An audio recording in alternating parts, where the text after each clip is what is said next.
me go back to the introduction of Michael McMillan. Michael McMillan is in his second term as the license collector, and during that time it's been quite miraculous, some of the accomplishments that he has made in this office. Over 30 improvements have been made and counting. Staff training and customer service has been very high on the list. We all go to training, internally as well as to special classes, because he feels that if a business doesn't get field served, they won't be able to do what they need to do in the area of compliance. We have also made everything under his administration technologically easy. Believe it or not, credit cards is something new that he introduced when he took office, so that there are many different ways to remain compliant. Pay with credit card, pay online, and of course the old-fashioned way, come in and meet with us. We love that. He has also, you know, with Michael, I don't know how many of you have gotten a chance to know Michael McMillan, but enough is never quite enough for Mr. McMillan. So he competes with himself in raising the bar. So at some point, shortly after I was hired, he says, I really want to know how to reach every industry that's out there, because they are the engine to this city. I don't want them to think of this office just as an office that show me your money, but I want to show them assistance, customer service, and we have a vested interest in them, a la industry briefings. We began industry briefings, and we created a win-win scenario. We bring in those people whose business it is to serve others. And then we bring those people in who need service, so that in the course of the 2.5 to 3 hours that we have, everyone is served. He is my boss, he is my mentor, and he is the friend to everybody we meet, because he's always listening for what he can do for you. Please join me in welcoming the license collector for the city of St. Louis, Mr. Michael McMillan.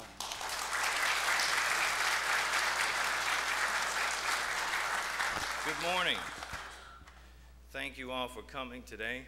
You can tell that Charlotte is a former media personality, because she's a better representation of me than I am of myself. I'd like to thank her for coordinating this, and let's give her a big round of applause, along with all of our staff who are working very hard on this project. And thank all of you for coming today. For those that did not make it, unfortunately, they are missing out on the fact that all of you here are going to get a 10-year tax abatement.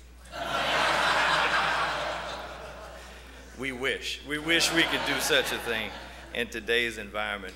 As Charlotte has said, we have done an industry briefing for the past 5 years to make sure that all of the various industries that we work with have information about all of the resources that are available to you. And this is our second manufacturing briefing in the past 5 years, because we feel like the manufacturing component of the city industry is so important.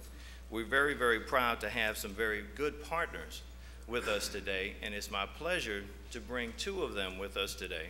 And first is Mr. Rick Sims. Rick is the president of PNC Bank here for the St. Louis region, who is working very, very hard to improve not only PNC's bank and its presence from a business model, but also from a community standpoint. He is extremely active in the civic and charitable standpoint of St. Louis, working very, very hard to make sure that PNC is taking a leadership role in all of the various aspects of St. Louis. So let us welcome Rick Sims.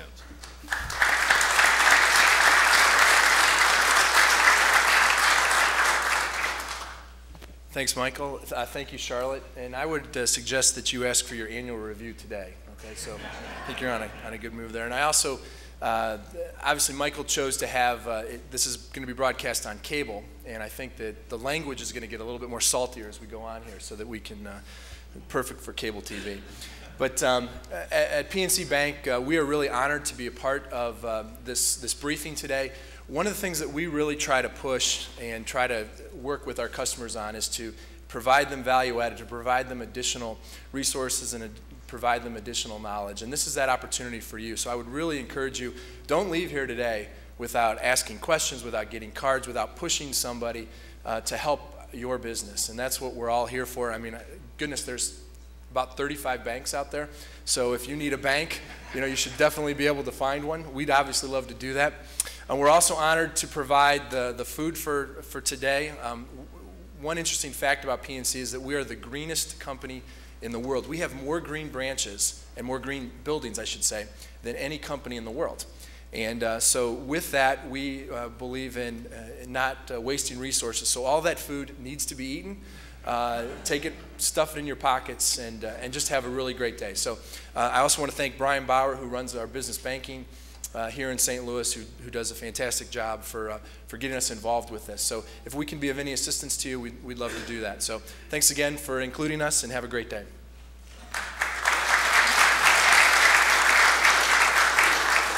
Thank you, Rick.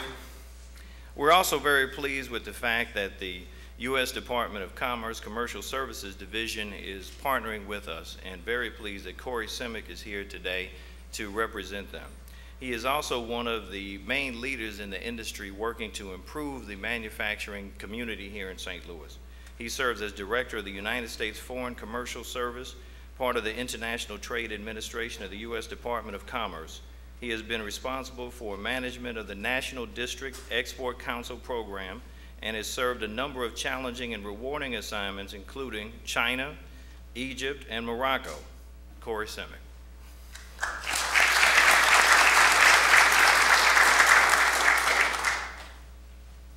I want to thank the license collector for having me, and I've got many more thanks to give as well. But what I'll do is pepper my thanks throughout the presentation because we don't do anything alone. We don't do anything in a vacuum. We work very closely with many partners throughout the region, many of our friends right here in this room, and I'll end up touching on most all of you in one way or another. Even the businesses that we help become partners of ours, and I'll explain to you how that works. But first of all, I am Corey Simic, and I'm from the federal government, and I'm here to help you. I love to say that. It's a good one. But we can joke about that at the Department of Commerce in particular because we are passionate about what we do. We really believe in exporting, and I'll point out why we do, and hopefully you'll walk away having that same belief and that same enthusiasm that we do. But before we do talk about the details, I wanted to jump right into the meat of the matter and talk about there you go. Thank you so much. Before we talk about the details, I wanted to jump right into the meat of the matter. You know, we hold events like this all over the state. And not long ago, we were at Washington University with Congressman Carnahan. And all of our partners were there. You know, the city and the county government were represented. Our friends at the World Trade Center were there. The state of Missouri was there. The Small Business Development Center, the SBDC, and the SBA. They were all there. We all gave our presentations. We all talked about what we can do to help you. And then in front of the congressman and in front of my boss's boss, a really big shot that we call the Director General at the Commercial Service, a company stood up, raised his hand and said, so who do I actually call for help? So I wanted to point out the most practical of all matters here right away, which is who you can call on for more help exporting. First of all, if you're brand new to exporting, if you've never exported before, and how many folks do we have that have never exported before? Anybody? A number, and we've talked to a number outside too. We've talked to a number of you that have exported before. If you've never exported before, we need to give you a little bit of extra help and extra attention. So most of all, you know, you can call on any one of us. You can call me or my staff at any time, but what we'll do is direct you toward our friends at the Small Business Development Center. Larry, you're here from, Larry and Kevin from the SBDC. They've got a booth outside. So if you don't know who they are, if you haven't met them, I'll walk you right over and introduce you to them because they've got time and resources that they can develop to bring you up to speed. We've also listed the state of Missouri there because the state of Missouri, and it won't steal any of Ann's thunder, they have quite a few grant programs that they can share with you to help you pay some of the expenses that you might encounter when you're opening up new markets for the very first time. So we'll steer you to our partners there too. If you've already exported anywhere in the world, and I was surprised, are some of you surprised that there's a company walking around these hallowed halls today that has actually exported to Afghanistan. There are companies with us today that have exported to Canada. So Missouri companies are exporting all over the world. There are an awful lot of good stories to share, and we'll share some of those with you today, hopefully to inspire you, to encourage you, because if any one of us can do this, then we can all do this. And as Charlotte said, we're here collectively. As the president said, my boss, I like to say that because my kids think I'm really important, but he's really like my boss's boss's boss's boss. So, but the president has said so too in his State of the Union address just a few years ago. He challenged America, he challenged the United States to pull together and to double our exports in 5 years. And there's a whole lot of reasons why. There's a whole lot of reasons why that's a very good policy. And we'll get to those in just a moment. Also, the Small Business Administration is here to help as well. You'll hear from John Bloom in just a little while today. Now, specifically, if you're exporting to any of what we call the BRICS, the BRIC countries, Brazil, Russia, India, and China, and Korea. If you're exporting to any of those countries, still come to us for help. We'll help you. You'll see in a moment that we're all over the world. But also our friends at the state of Missouri, they have special offices at for the state of Missouri in all of these countries that will actually help promote Missouri products in an extra special way. So we've got folks at our embassies, and we help people from all over the United States, but Missouri can give you even extra special attention. So I wanted to get that out of the way right away so that no one has to raise their hand and say, so who do I call now? And we'll bring it on from there. Thank you. So at the Department of Commerce, we help companies export. We're part of an enormous bureaucracy. I'm sure the city of St. Louis isn't nearly as bad, Mr. McMillan, but at the Department of Commerce, for example, we're a federal cabinet level agency. That means our secretary reports right to the president, but we're enormous. We have tens of thousands of employees, more than I can even count. Every time I give a presentation, I call back to Washington and I try to find out what the number is. Nobody ever knows the number. We don't even know the number. So we've got a lot of employees. We're responsible at the Department of Commerce for everything from the weather.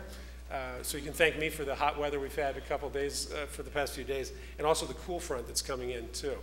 And we're responsible for fisheries. We're responsible for making sure that fish, do what fish do and have lots more fish that we can fish for in our rivers and oceans. It's a big bureaucracy. Within that bureaucracy, though, we're divided into bureaus. That's where the word bureaucracy comes from. Our bureau is the International Trade Administration.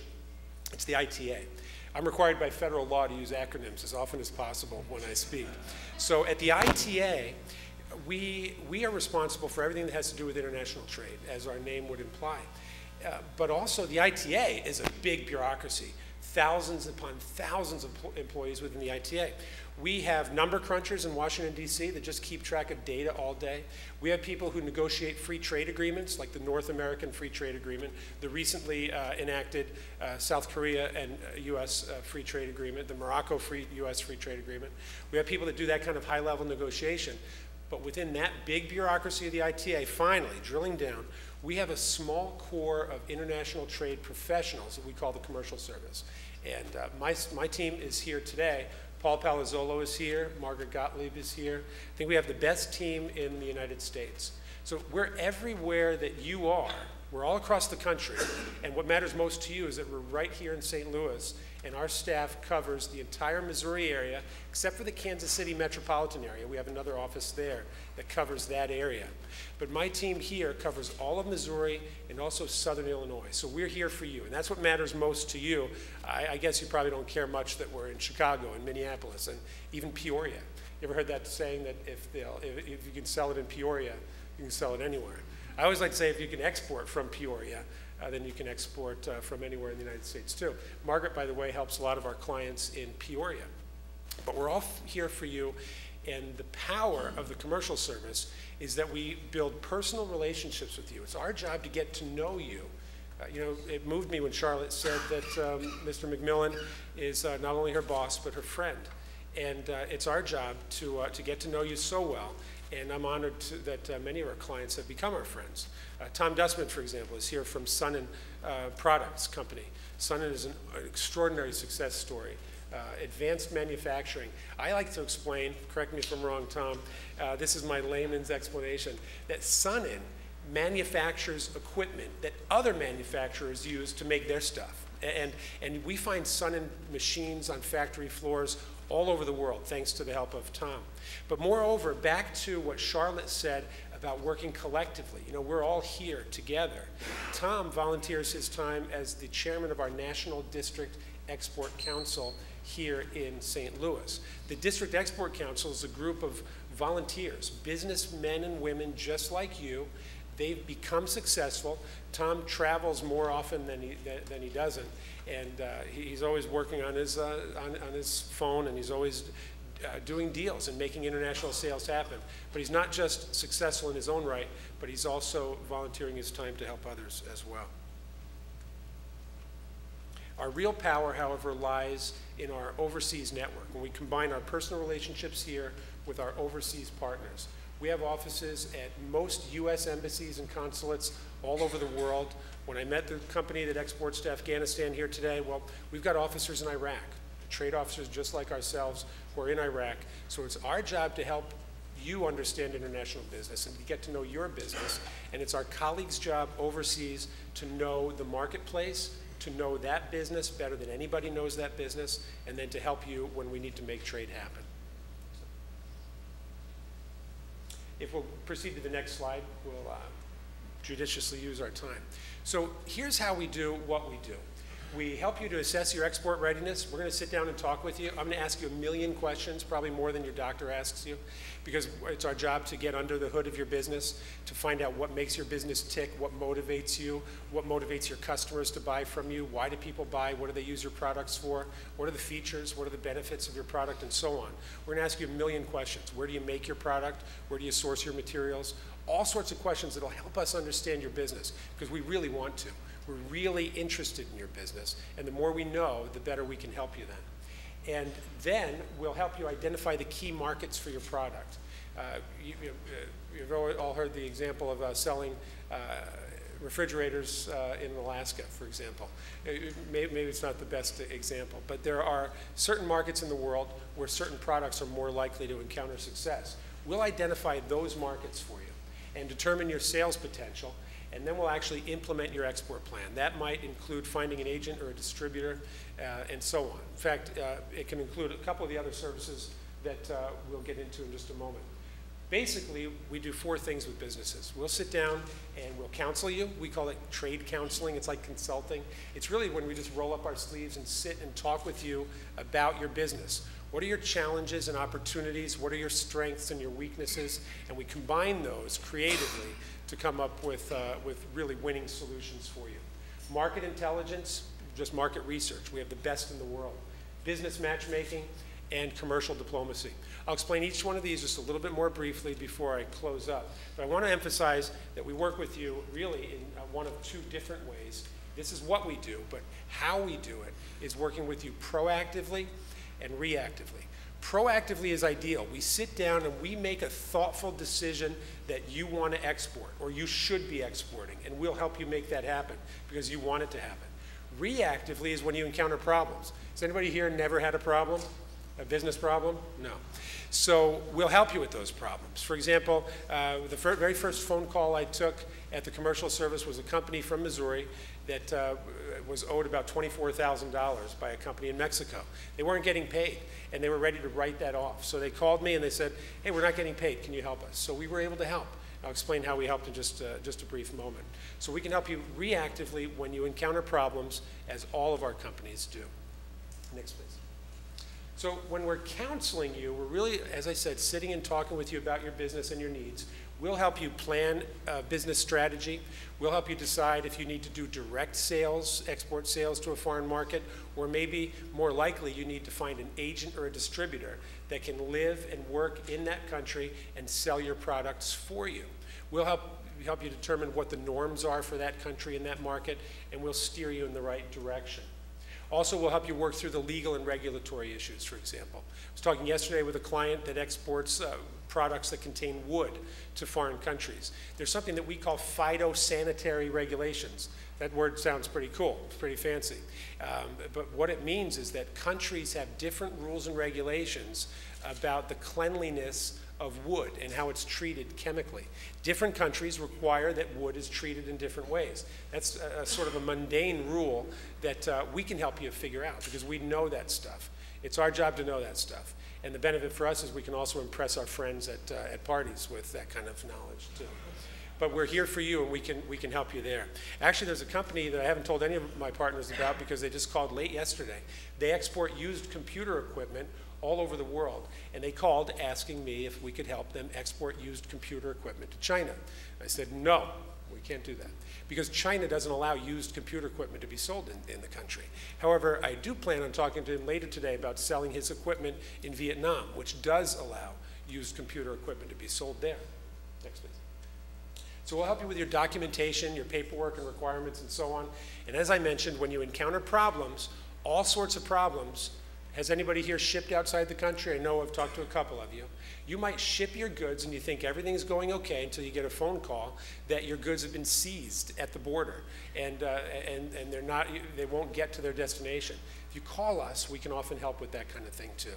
I'd love to write a book someday about all the problems that we can help you through. Our market research is available at www.export.gov.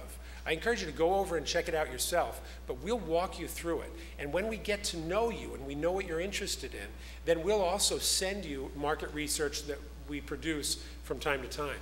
And I can attest that it's the best in the world. We're able to attract the best and the brightest employees overseas because working for a U.S. embassy is prestigious. It's a great job. It's a really good move for a person personally and professionally. So in China, for example, in the medical market, we have a specialist who used to be a nurse, who used to work for the Chinese version of the FDA, the Food and Drug Administration here. So she knows the business better than anyone, and she writes original primary market research that's available to our companies here in Missouri free of charge. And it's very good knowledge that can help you make good decisions. We can also do custom market research for you as well. If you need to know something specific and we don't have that knowledge on the shelf, we'll work with our partners and we'll work with our team overseas to find out what you need to know to do better business. We can help with background reports if you're considering doing business with someone and you're not quite sure if they are who they say they are. We can make a few phone calls. We can find out if our embassy knows anything about them that's good or bad or indifferent. So we can help you make decisions about who you're doing business with. Because at the Department of Commerce, we feel very strongly that business is about more than just numbers on the pages of the Wall Street Journal, but it's really about people. So we'll help you figure out who you're dealing with and work with them appropriately. And also we have trade data, and we can analyze that data, and we can help you figure out where you need to be selling in the world. Probably the best thing that we do is introduce the right people to the right people. Just earlier today, for example, I introduced Tom to our friends at Ranken. Extraordinary successes and really good news happening at places like Ranken, where at Ranken College they're helping companies bring manufacturing that's being done outside the U.S. back to the St. Louis area. That's phenomenal. So their students can learn and have a good paying job, and we bring those jobs back to America. It's also happening with companies like Halcyon, and Jane right here in the second row was able to bring some of their manufacturing back from Mexico to the St. Louis area. She told me that she made the decision in just 2 weeks. Is that right, Jane? In just 2 weeks, they made the decision and they made it happen, and those jobs were here in the United States. And that's why we do what we do. That's why we focus on exporting, and we'd like you to focus on exporting too. We'd like you to spread the word, share it with your friends and neighbors, because those are the people who benefit, your friends, your neighbors, your family, so that people can afford to send their kids to college. They might be able to buy a car, or they might be able to improve their lives by having better jobs like the kind that Ranken provides and that Jane was able to bring back from Mexico through their international business activity. So by putting the right people together overseas, we get to know your business and we can introduce you to someone in any other country that can help you sell more in that particular country. We call it the Gold Key service, for example. And we can send you all by yourself to another country to make that happen. That's what we prefer to do. We can also send you on trade missions, although more likely we'll just encourage you to go on a state of Missouri trade mission because they do that better than we do. And we'll also do personalized business matchmaking for you as well. And we'll encourage you to go to the right trade shows for your business. Has anybody here attended any trade shows overseas or even here in the US? Yeah, quite a few. So much business gets done at trade shows, but you don't have enough time or money to go to all the trade shows, and some trade shows are better than others. So we'll encourage you and steer you to the trade shows that we know are best. You might even go to a trade show right here in the United States, maybe in Chicago, just a couple hours drive away. And you know, I think, well, I'm just going to Chicago. There's not much chance for me to export from Chicago, right?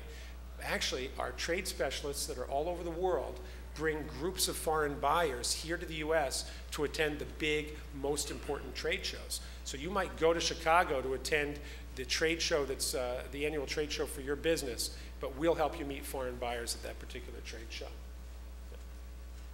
The Gold Key service I've mentioned before, that's our #1 method for really making business happen for you.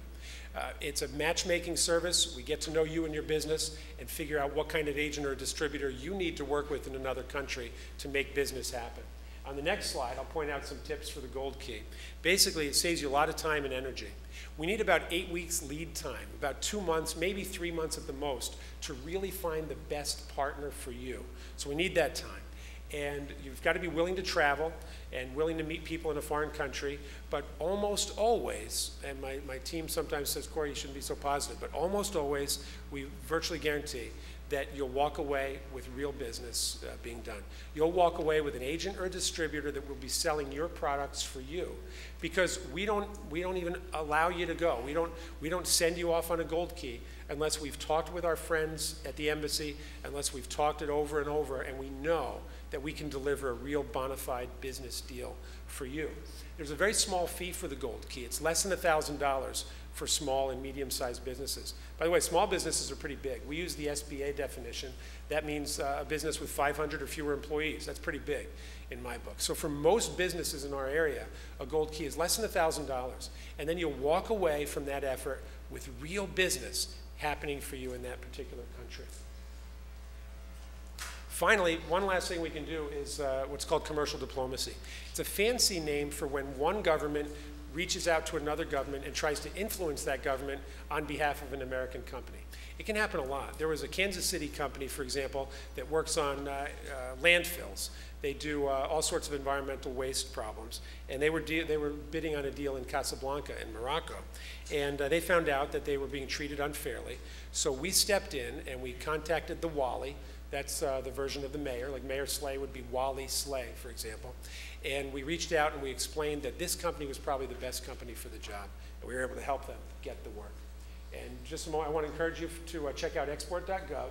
And on the next slide, I've got my phone number. Please make a note of that number. Some of you asked for business cards, but I'm all out because I'm trying to save taxpayer money by not ordering any more. So if you'll reach out to us, thank you. I'm sorry for probably talking a few minutes longer than I should have, but I'm awful passionate about this. So talk to me personally and I'll talk more if you can put up with me for that long. Thank you.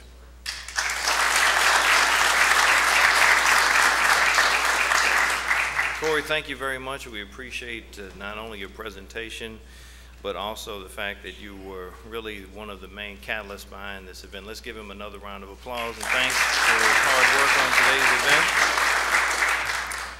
Well, it is now my pleasure to introduce some representatives of the License Collector's Office who are here to share information about our office and our procedures and policies. Our Chief of Staff, Mr. Aaron Phillips, who is a retired banker. We are very fond of bankers, as you can see here in the License Collector's Office.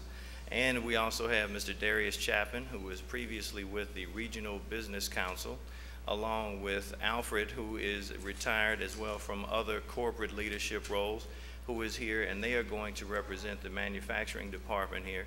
And let's give them a big round of applause, and thanks for helping put today's event together.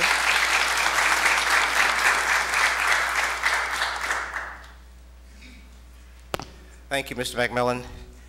I just wanted to make sure that you see Darius and Alfred here because they are the two individuals that you'll be seeing making the site visits and coming to your offices directly and interacting with you. So these are the two gentlemen that I want you to know and become warm and fuzzy with because we want to make sure that we're giving you the proper service that you deserve. I want to thank Corey for that brilliant presentation. And so what I'm going to do now is, since he's given you information about how to make lots of money, I'm going to just indicate to you where the money that you're going to make is going to go that we collect from you.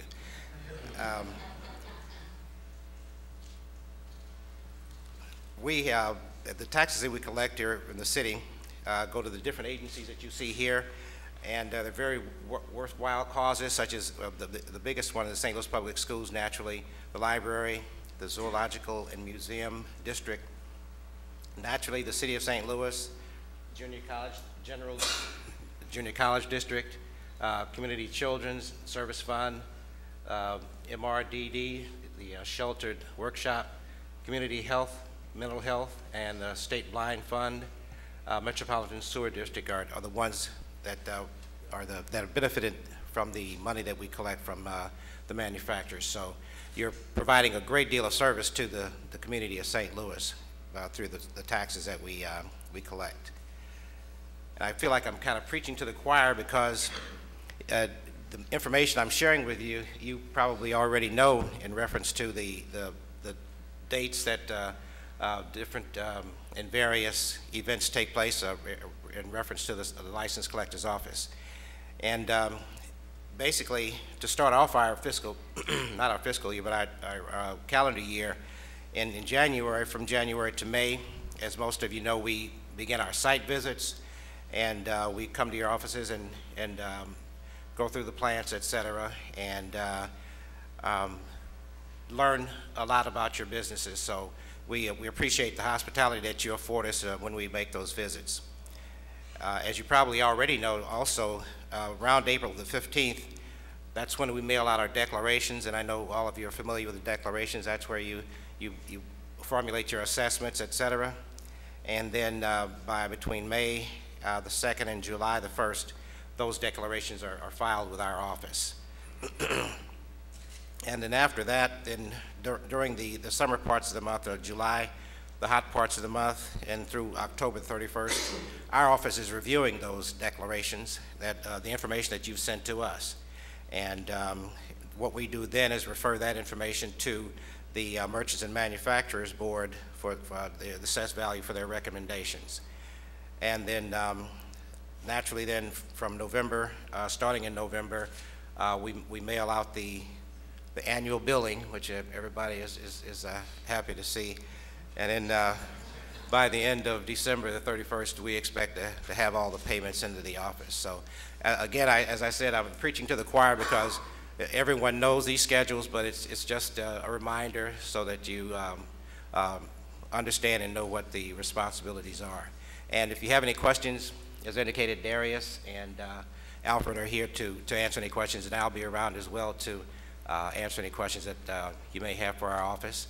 And one last thing I want to mention, and that's the fact that I know that a lot of you really missed the winter season. So that's why we are providing you now with a cold part of the winter season that you missed. So enjoy this cold weather that we have in this room here, and when you go out in the outer office, you'll feel much better. So thank you very much. Please visit with Alfred and Darius, and thanks for being here.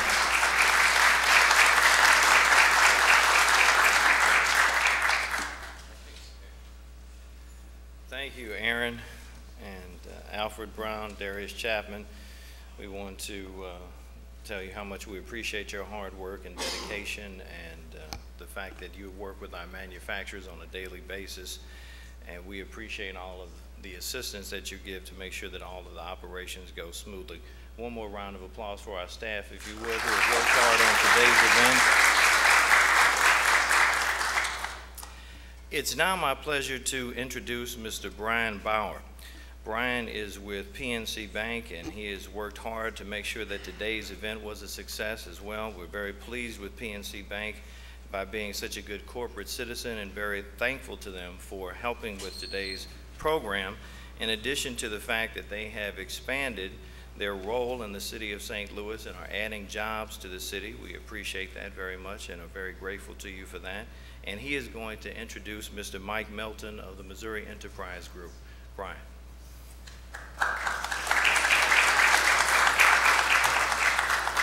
So it's nice to be here. I thank you for the introduction, Michael, and Charlotte. Thanks for the opportunity to work with everybody here. I want to point out the fact that we're here in large part because of a banker on our team, Daryl Tyler, made the connection for us. And Daryl, I appreciate the work you've done to make this available to us.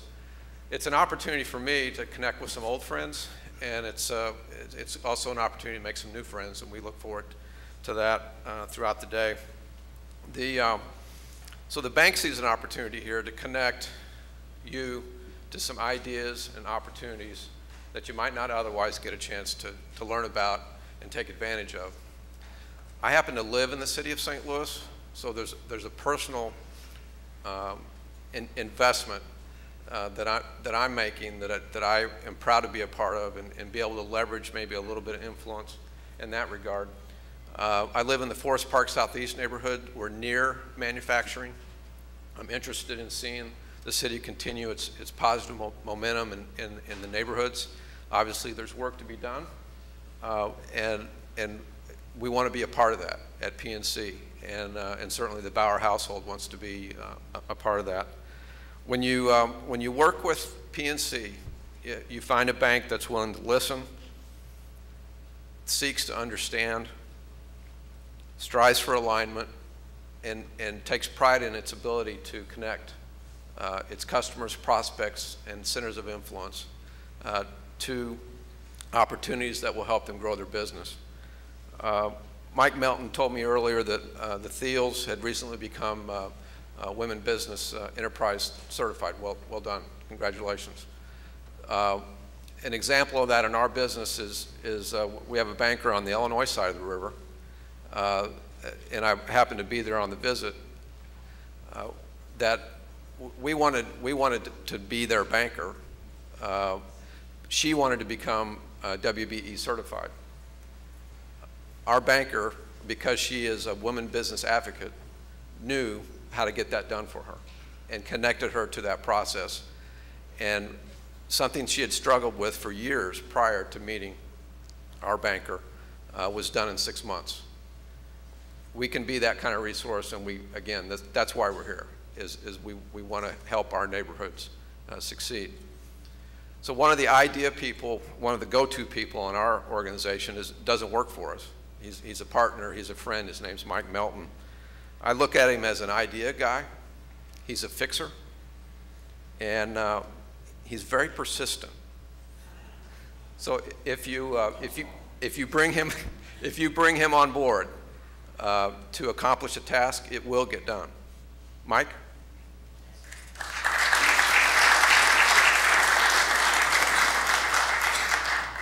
Thank you, Brian. Thank you, Michael. Appreciate the opportunity to be here today. I'll tell you a real quick story about PNC and how we developed our partnership. A little over a year and a half ago, out of corporate, PNC was doing some market research and wanted to understand what markets they should be serving and where they could add value to. And manufacturing was one they came across, and on their own initiative, visited 8, I think it was actually 10 states, went around the country, and Missouri was one of those. And that was to the MEP centers. And every state has an MEP center, and Missouri Enterprise is the MEP Center, standing for Manufacturing Extension Partnership. Or we have to use a lot of acronyms in our business too. We are a part of National Institute of Standards and Technology, which is part of partially funded out of the Department of Commerce. So once we partnered with PNC, we really wanted to understand the business side of the manufacturing space, and that's really in our wheelhouse from that perspective. The word trusted advisor might be one of those other words like win-win and partners, but we do try to develop that relationship with our client base, that we can be a trusted advisor on any topic.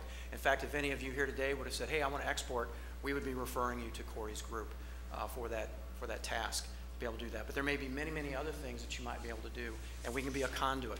We also have hands-on experience, and our hands-on experience revolves around business growth.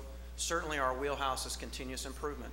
The key word being continuous. Those of you in manufacturing know that every day you get up, you've got to beat the competition, and you have to be able to do that on a consistent basis. You have to be able to sustain that. And those are some of the services that we provide at Missouri Enterprise. We have a host of engineers with subject matter expertise, everything from quality assurance to business development, website development, anything that a manufacturer might need. And again, if we do not have that expertise, we will find it for you. You know, there's always studies out there. Corey mentioned that he's got some studies for you. We had one refreshed back in November, and just a couple statistics that we still have a lot of work to do in Missouri, and this is specific to Missouri manufacturing. It's available in a report called the Next Generation Manufacturing Study. And that would be available to all you to try to save some money as well. It's a 37-page report. We'll send it to you. We didn't print a bunch of those to bring with us today, but just come by our area and we'll make sure that you get a copy. But for example, 52% of the businesses rate having a global engagement strategy is either important or very important, yet only 6% really do. So that falls right into the wheelhouse that Corey was talking about, and to be able to export these products. And it's amazing what's made in the state of Missouri. Absolutely amazing, and specifically in the city. One of my clients right now is one of the oldest companies in the city. They're the #1 producer of saddle leather. And they're down on Broadway, been around forever. Most people don't know that. We're very proud of those relationships that we have. 19% of the organizations have both talent and development programs in place to drive the human capital management into the next generation. Another study of that is most Missouri manufacturers, a very high percentage, I think it's in the 70% range, are individuals who are 55 years or older with no transition program.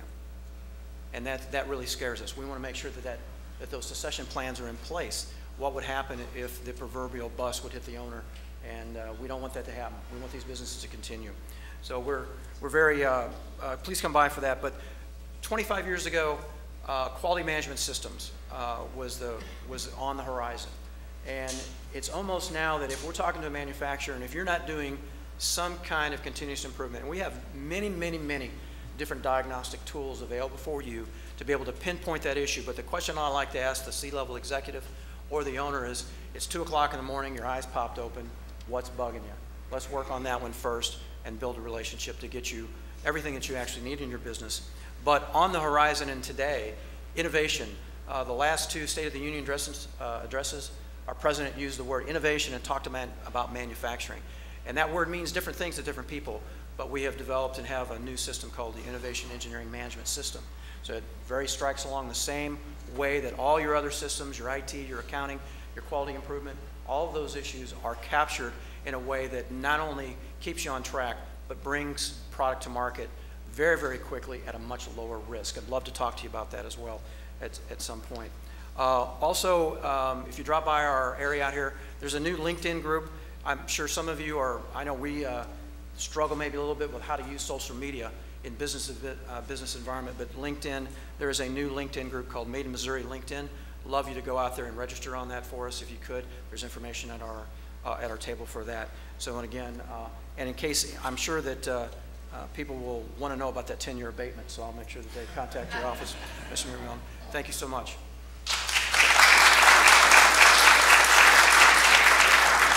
Thank you very much, Brian and Mike.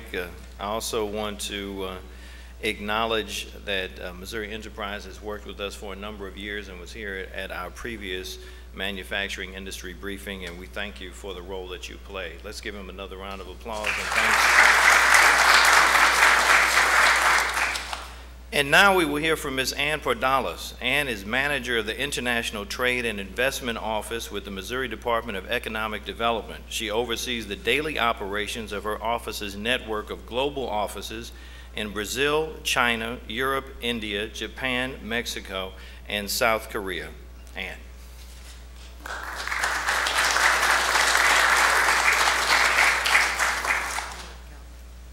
Thank you. Mr. McMillan, thank you.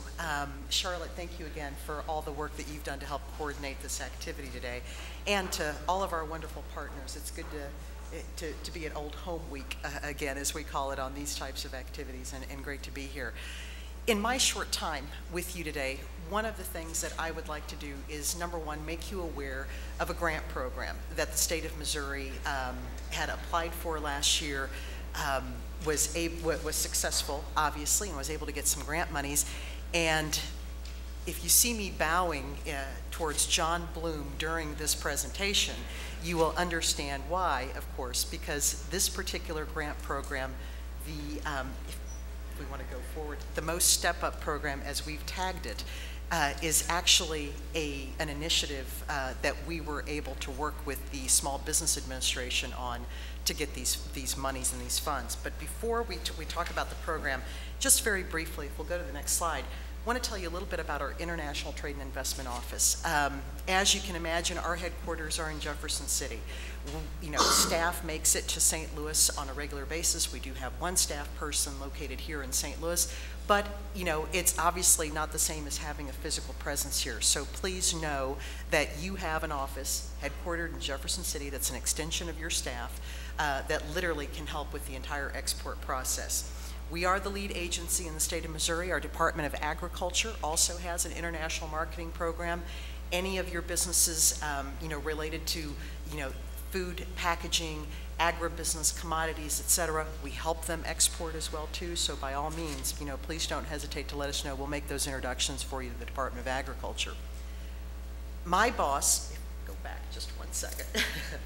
My boss, as a matter of fact, the Honorable Governor Jay Nixon has tasked me with two very simple activities, and those are increase the number of Missouri companies that are exporting and increase the value of those exports.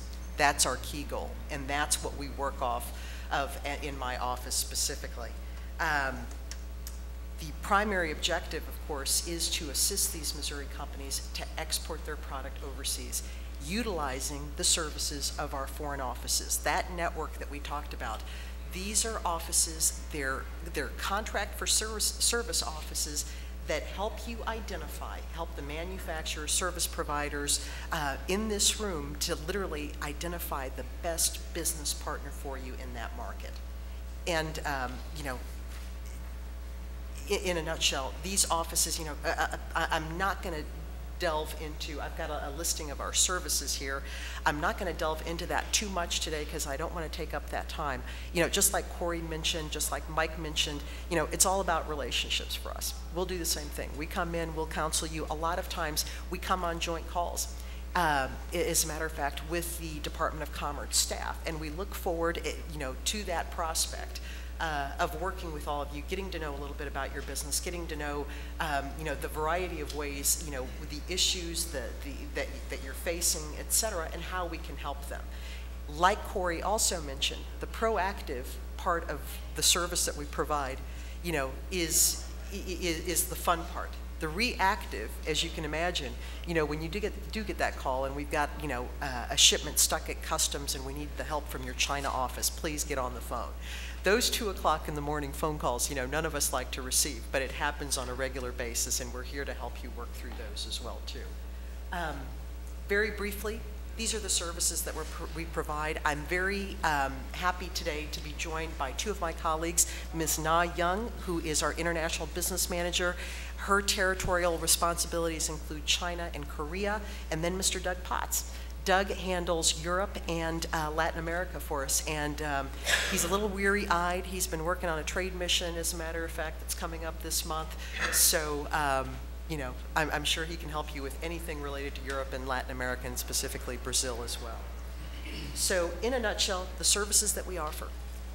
Like I said, we'd be happy to discuss these with you in detail at your offices, at your facilities, in order to further provide those services. And because of the fact that the majority of you are Missouri-based, headquartered companies paying taxes to the great state of Missouri, not only to the city of St. Louis, these services are free of charge to you, just so you know. We do charge fees for occasional activities like a trade mission, et cetera, but they are basically because we have to incur a cost on your behalf.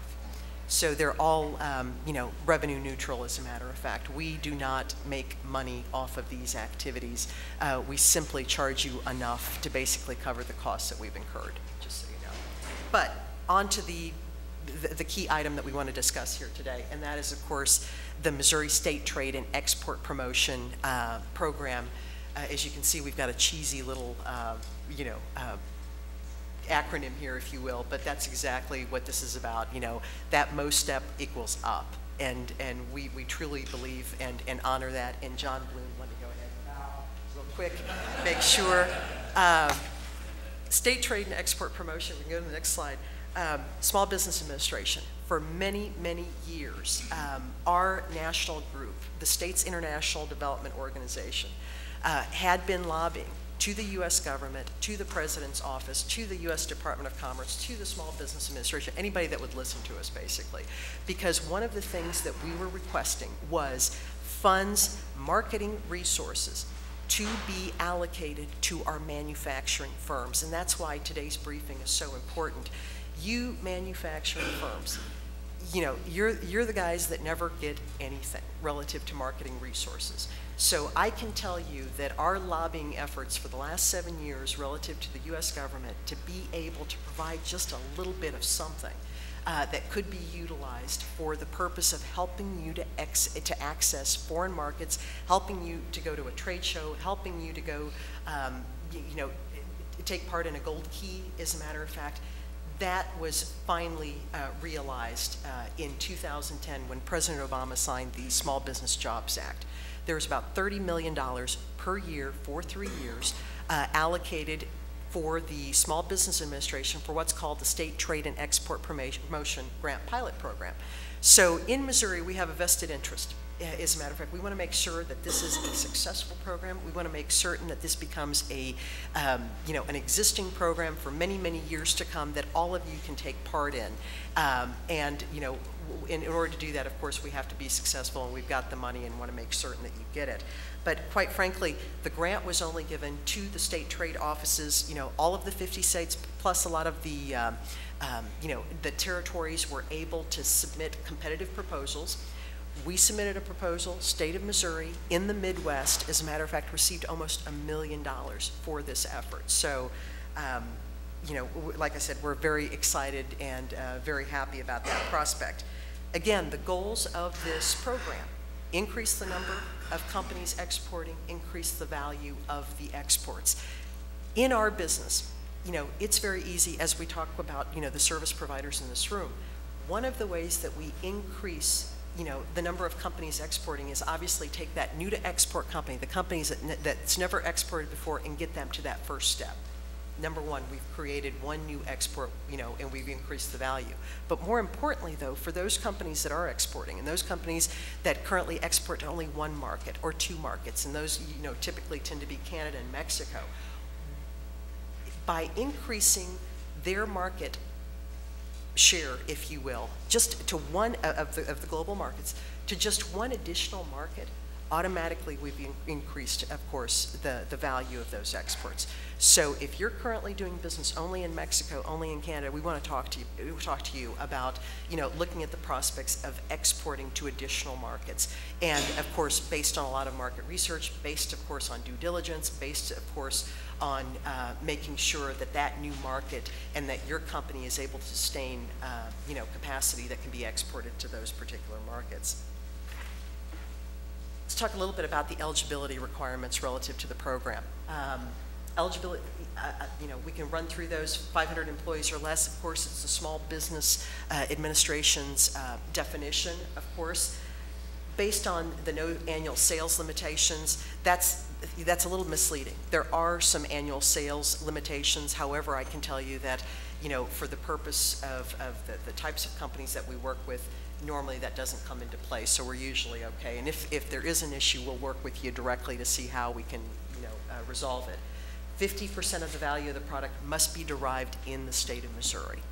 So that's critical. Marketing activities. You can take, there's money available to take part in a trade show, take part in trade missions, foreign market sales trips, you know, subscription services of the U.S. Department of Commerce. And that doesn't just include the Gold Key service. That includes, of course, you know, Commercial News USA. If you want to do an ad that runs in this particular magazine, and that's literally, you know, sent all across the globe, you know, through the embassies, through a variety of other channels, we can help you actually pay for that. Marketing media. Let's assume that you need some banners. You've seen some wonderful little pop-up displays, et cetera, outside. That there is money set aside for this purpose, as well as translation of your website to make it more user-friendly, more international user-friendly, I should say. So, you know, that's, you know, like, again, there are monies for that purpose, and we want to make certain that you, you know, take advantage of them. Relative to the new-to-market exporters, once again, just a show of hands, how many of you in this room export? All right, so we've got some, good. In this part specifically is geared directly towards you all. In our proposal, We had funding for 300 companies. That was the minimum. Actually, we can go a lot higher than that, but we're focusing on about 300 companies right now. You must export to at least one market. Canada does count in this particular instance. 50% of this 300 group that we've kind of targeted must be rural small business concerns. Now, don't let that sway you here in metropolitan St. Louis City. You are still a big part of this entire program, and we want to make certain that you have all of the advantages, of course, as any of the other companies. But there were some statutory requirements within the STEP grant program that we had to adhere to and make more accessible to companies in these other areas. 25% or 75 of these firms must be women-owned, veteran-owned, socioeconomic disadvantaged, and on from there. So another kind of advantage, of course, for those types of companies. In addition, 10% of those companies need to be within the supply chain or the greater supply chain of another OEM or anything to that effect. We give those particular companies, some priority. Additional considerations for the new-to-market exporters: maximum of 50% reimbursement on these activities in general markets, 75% reimbursement on activities in China. Again, a statutory requirement. We're trying to increase our exports to China specifically. And then a maximum of 60% reimbursement to the BRIC countries. And if you'll see, we've changed the BRIC definition up here. And we did that on purpose, as a matter of fact. Not only are we talking Brazil, Russia, India, but we're in, because China, of course, already gets a 75% reimbursement, we're talking about Korea. Last month, many of you know, the free trade agreement, was inaugurated on the 15th of March. That is a critical market for Missouri exports, and specifically for Missouri ag exports. So anybody wanting to do business relative to that market, you also get 60% reimbursement on your activities. So that's critical to note. And as I said, those marketing activities we discussed, trade shows, trade missions, et cetera, it goes on from there. Relative to the new to export small businesses, and let me see a show of hands on that as well too, just very quickly. Some of you that are thinking about exporting that haven't been okay, et cetera. The new to export companies, one of the things that we can do for you is help to pay export training. Corey mentioned in his presentation earlier, we partner with the Small Business Development, and Larry, good to see you, our good partner, as a matter of fact, from the SBDTC's network all across the state. But we're able to provide for you training. Training in St. Louis literally kicks off through our partners at the World Trade Center just later this month, April the 17th. So if you're interested, you get a 50% rebate on the amount of that training. So by all means, we'd love to talk to you about it. We'd like to get you signed up. One of the things that we've done relative to the export training program is we've made it very user-friendly. We've been very sensitive to the C-level time, resources, et cetera. It's a 3-month program. And let me tell you just very quickly what that involves. First month, you've got a half-day session that you're going to have to attend. The second month, you don't have to do anything. Staff will come visit you, coach you, and literally help you through the process with regards to any type of training, or any type of homework that you may have. The SBDTCs in the state are taking the lead on that, and of course they'll have support through the U.S. Department of Commerce, through myself, as a matter of fact, and through the International Trade and Investment Office, and through a variety of other partners as well too. Lastly, as we talked, the criteria relative to these new to export companies, and if you're thinking about doing that, you have to, as a matter of fact, make certain, what we're looking at with regards to those particular eligibility requirements. You don't currently export, or if you're exporting, these are sporadic sales. And what we mean by sporadic sales, maybe somebody on your website, maybe you exported a small package to Canada, or maybe you exported something down to Mexico, but it hasn't been a continuous stream. You don't have a distributor in place, et cetera. So that's kind of how we're defining that. 50%, again, we're talking about the firms relative to, the breakdown as we talked about just a few minutes ago. Let you kind of look at that. Other general considerations, we talked about the 50%, rebate relative to the training, but we also want to talk about, monies available to those companies. Even though you're new to export, you still get monies with regards to marketing media and, of course, the website translation and on from there. Of the companies that we're able to literally help with these export training programs that are going to be taking place all across the state, one of the things that we want to do is we want to give you some hands-on training. So 25 of those companies going through this program will have the opportunity to take part in some of those marketing activities that we discussed just a few minutes ago. So how do we get you involved? How do we get you registered? How do we get you going? And if we go on to the next slide, and directly after that as well too, what we have done is we've created an export portal, a website specific to the Mo Step Up program. And that, of course, www.ded.mo.gov/MoStep. If you get on that website, you will see everything that you want, that can possibly help you about the program, but even about how to step up, literally, how to get registered, how to apply for the funding.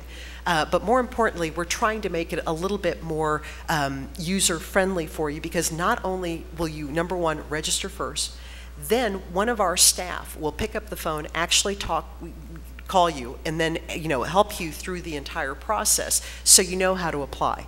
I'm not going to lie to you. There's a little bureaucracy, relative to the application form. It's about a 4-page form. But here's the good news to this. You do it the first time. Every time you apply, and there's no limit on your application, there is a cap of $15,000 per company under the program, but there's no limit on to how many times you can apply for activities, the marketing activities that we discussed. So you complete the application the first time, and then the second, third, and all the way on down, you just have to change the items on one page, and that's the budget page. So you get past that first time, you're good to go, basically. And like I said, all of those items will be found, of course, on the website. Once again, just touching very briefly on the activities that can be funded. I'll let you go through that list as well, too. But want to talk about specifically a couple of some of the key highlights within our program. If we go on to the next slide, we'll talk about the Mo Step Up, the BRIC initiative. What we were able to do under our program is we were able to establish the parameters under this BRIC initiative that helped the state of Missouri open 3 new key trade offices. Those offices, Brazil, China, Beijing, as a matter of fact. We currently have an office in Shanghai, but we opened a second office because of just the overwhelming interest relative to China specifically. And the third office in India. These are key markets for the state of Missouri. We see the potential, we see the growth in those markets, so we needed to have some boots on the ground, and this BRIC initiative was able to help us do that, as a matter of fact. In addition, both NA and both DUG, both contractors with the state of Missouri that were hired under the auspices of this program to help augment our staffing in Jefferson City and help literally get the word out to you companies and be in a position to visit you and counsel you on the program and the merits of the program. You will see that Russia's kind of very prominently left out of this. Relative to our initiative, we weren't able to open an office there. And I'm not going to lie to you, Russia's been a little bit disappointing to us as a market for a variety of reasons. But more importantly, though, if you're still interested in doing business in Russia, we will work with Corey's team, with the FCS in the market, and we will literally help you do any type of activity that the U.S. Foreign Commercial Service will help support in that market. So, relative to Russia specifically. Additionally, under the program parameters, we placed 4 export projects into the program.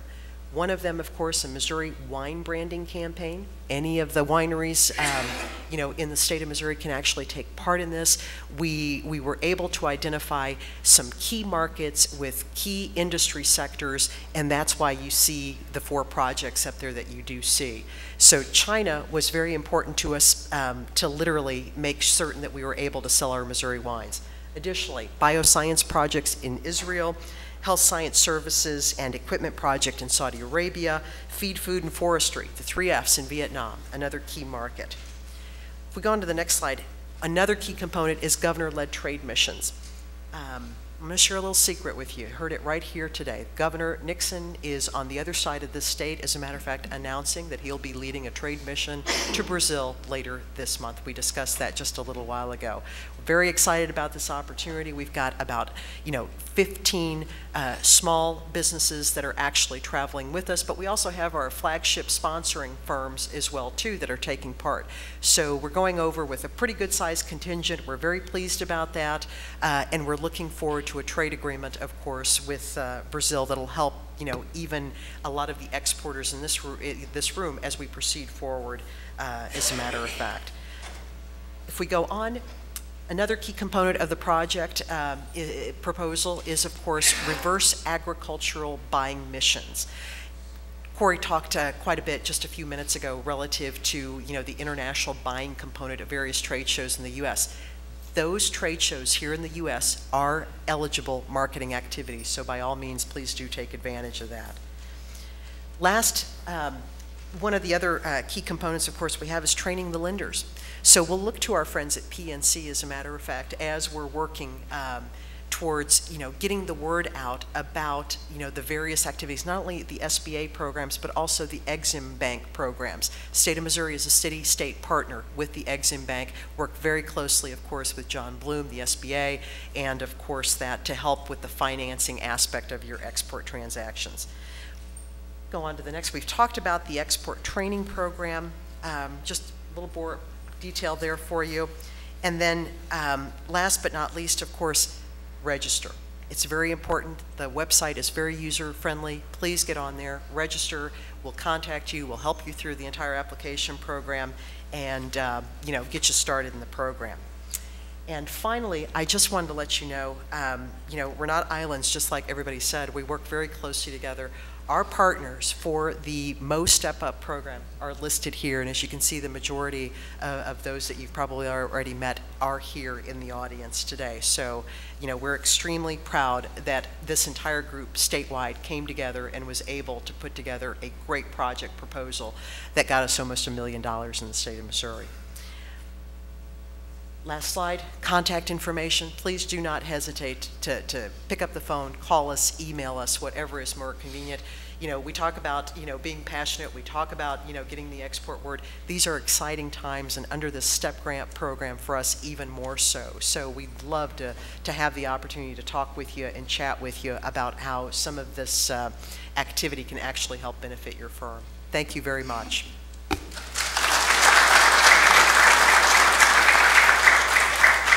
Thank you very much, Ann, and thank Governor Nixon for his commitment to helping the manufacturing industry here in the state of Missouri.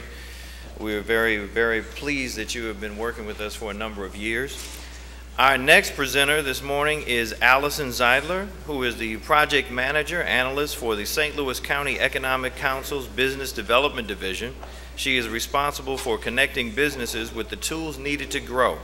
She is also responsible for managing the Foreign Trade Zone number 102 on behalf of St. Louis County Port Authority. Allison.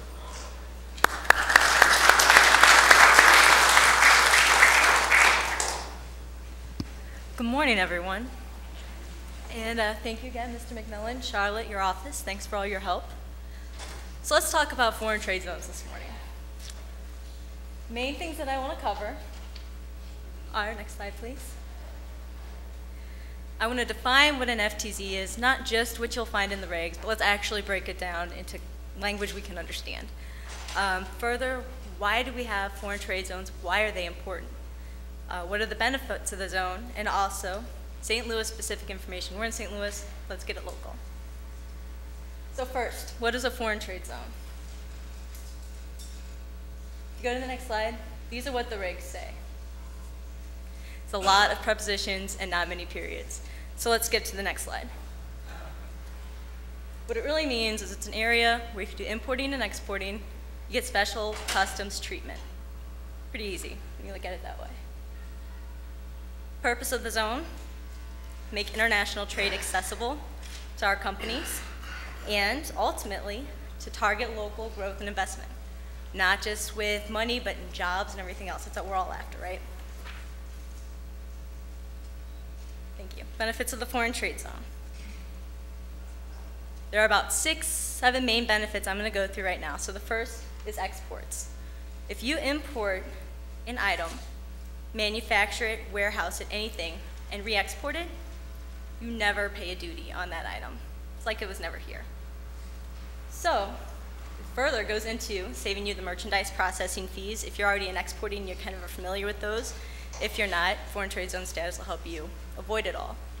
Significant expense and complexity of duty drawback. So after your things are going over and you try to draw back duty, you don't have to worry about that complexity. NAFTA countries, duty drawback is even a little bit more complicated. Foreign trade zone helps you entirely eliminate that complexity, which is fantastic. Next slide. Thank you. Cash flow savings. Say you import a lot of product and you store it. That's pretty frequent for our warehousers, distributors, even our manufacturers. Basically, once you import your items, you don't pay duty until they leave into domestic territory. So in terms of cash flow savings, it's tremendous. Back before the recession hit, companies would look at that as more of a borrowing statistical interest payment. Now it's liquidity. Any way you look at it, it saves our companies a lot of money. Next slide, please. So inverted duty savings. Oh, sorry. A company may wish to bring a bunch of items in, then manufacture with it. We'll say your finished product, if you were hypothetically to import that full product, would have a total duty rate of $1. Now let's talk about widgets. We're manufacturing. Let's be as cliche as possible. We'll talk about widgets. Say that your finished product with the theoretical import duty is $1, but each widget has a duty of $5 per widget. You can elect to do that $1 duty in lieu of the $5 for each widget. It's basically what, oh, let's go back to weekly entry. Thank you. Weekly entry, this can be a really big one. If you're a company and you're doing 20 weekly entries a week, that's a lot.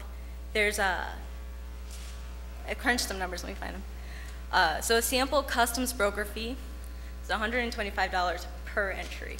Additionally, there's a merchandise processing fee of 0.21% up to $485 per entry. That's a lot of money. That adds up, especially if you're doing 20 a week.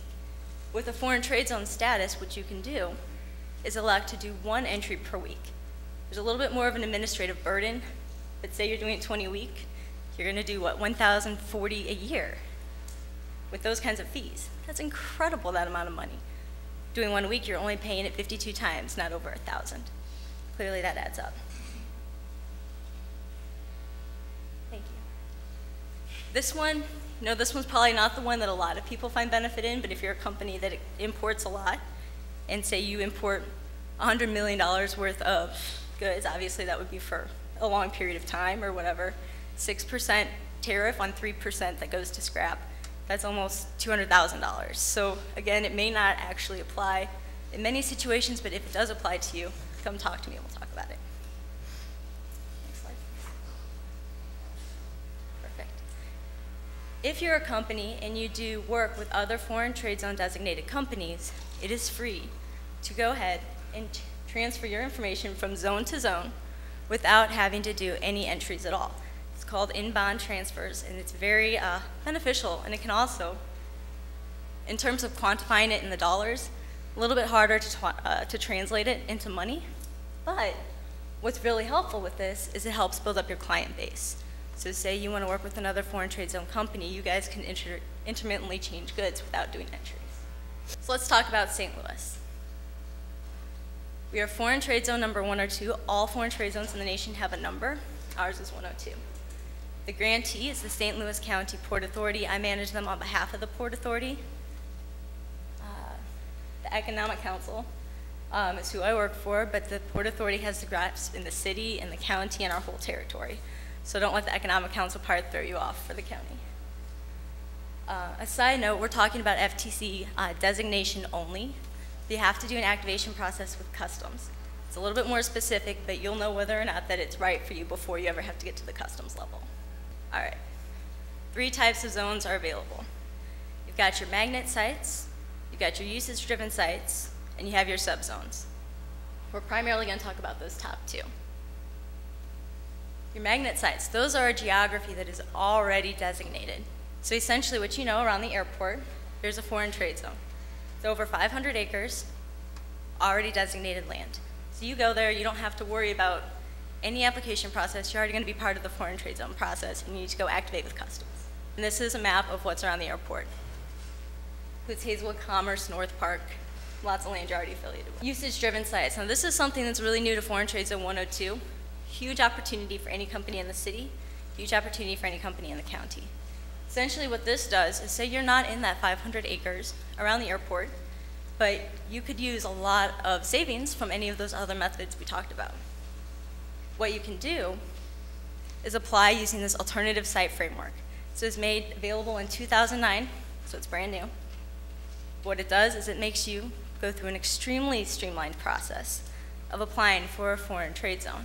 So in lieu of doing a subzone application, which we'll get to, much more complex, all you have to do is apply, you can go to the next slide, for 8 pieces of information, very basic stuff.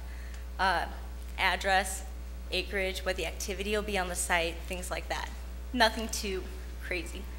The last application I saw was less than 10 pages. Most of it was information they grabbed from different sites and resources. So what we've done, the Port Authority has restructured Zone 102 to encounter the entire geography of the county, also the entire geography of the city. So if you're already located in the city of St. Louis or St. Louis County, you're eligible for this foreign trade zone designation, no problem. You're going to get it quicker, your application process is quicker, the approval is quicker. It is a phenomenal opportunity for any company in the city or the county. Next slide. And that's mapped to just show you how much bigger this opportunity is. The red, I'm sorry, thank you. The red is the area that's currently the magnet site that we talked about around the airport, North Park, Hazelwood Commerce. The green is the entire pre-designated territory. Again, just to visualize it. Now subzones, I'm trying to make this quick. The subzone process is for the entire geography of the Port Authority, plus, if you want to go to the next. So that red line is the boundary of the Port Authority. There's a subzone outside of that, and obviously outside of the city and the county. You can set up a Port Authority base for 102 foreign trade zone subzone that is 60 miles or a 90-minute drive time outside that perimeter. However, the subzone process is intense. And luckily, if you're located in the city or the county, you don't have to worry about the subzone process. However, I think that'll probably be plenty more minutes of conversation, so I won't get into it. However, that's a very, very high level overview of foreign trade zones. Moral of the story, though, is that these can save you a lot of very, very tangible dollars in your exporting business. So, I even put my cell on there. Might regret that. If you have any questions, call me. We're gonna help you talk about it. It's free to talk to me. We have a calculator, sit down, work with you, try to quantify the dollars. We don't want you to do anything that you're not ready to do. However, if you're already spending even so much in the weekly entries or the cash flows, any one of those might offer enough savings to explore. So call me, that's what we're here for. Thank you.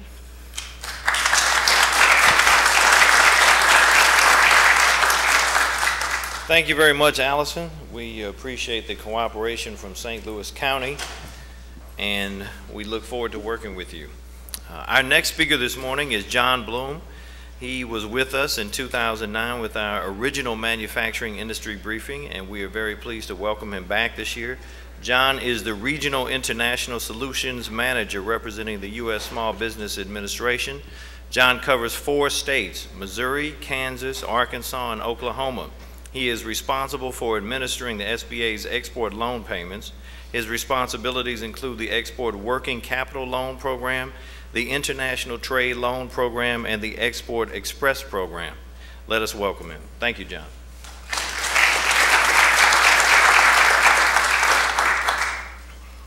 I would like to thank Mike. I don't see Charlotte, she's here somewhere, them, and the License Collector Bureau for inviting me back. They didn't learn the lesson 3 years ago. So they figured I could provide something. As you heard so far, the common theme is help. We're here to provide services to you. Well, I'm also from the U.S. government. So don't let that color what you're going to hear from here on out. My contact information is there. As you can see, and some of the prior speakers have said, we get involved with small, medium-sized businesses in many ways. Ann told you the program that started up a couple years ago. And the question, and I've been doing our export loan programs for over 18 years now. And I can remember the day I started, it was something new, and SBA said, you know, why are we into this? The question I kept getting from the other people, not only at the business community, but my own people at SBA, you know, why are you doing this? And we found out quickly that to play in this marketplace, we needed to redo our loan programs that we have. And that's what we're after. Before I launch into them, I want to give you a point. When we looked at it, I had to educate myself or re-educate in terms of what exporting means. Most people, and if you're like me at that point, you thought exporting, well, I get an order, I'm sending it somewhere outside the U.S., or I'm doing it to service or somebody outside the U.S. Well, that's correct, but that's only half of the definition that SBA includes when they look at exporting. And it has special application here. Because when I see small manufacturers, the city, the county, and throughout Missouri, you've got Boeing sitting at the airport. You've got John Deere up the Quad Cities, that area. There may be a lot of companies here who supply them various items, who may do engineering drawings for them. That becomes part of a larger order. It could sit in one of those jets, fighter jets that they're shipping out, or the new Dreamliner. SBA considers that to be an export. We call it indirect exporting. You're selling to maybe a U.S. company that then becomes part of a larger order and gets outside the U.S. So keep that in mind when you're saying what qualifies and what can we use when we do exporting. A couple more. There you go. The main program, and I have the sheets here and on our table outside. I will be glad to give you the sheets and do more in-depth exploring about how the program will apply and literally how you can use it. Obviously, my product is the same as the bank, money. How can we work? Well, we saw the need, and it's no criticism of PNC or any, but it was banks in general. Why is SBA created back when? Well, the additional need became, here's an international order that you're getting, or if you got websites, you're getting hits on your international websites, and you get it from somebody. Who are they? Well, we're there, and as I said before, help you. I qualify them with Corey and his group. I work with Ann and her group to qualify, is this an eligible, or are they somebody you want to do business with? And then we find out, you find through their help, you get the additional business. You've got established relationships with your banks.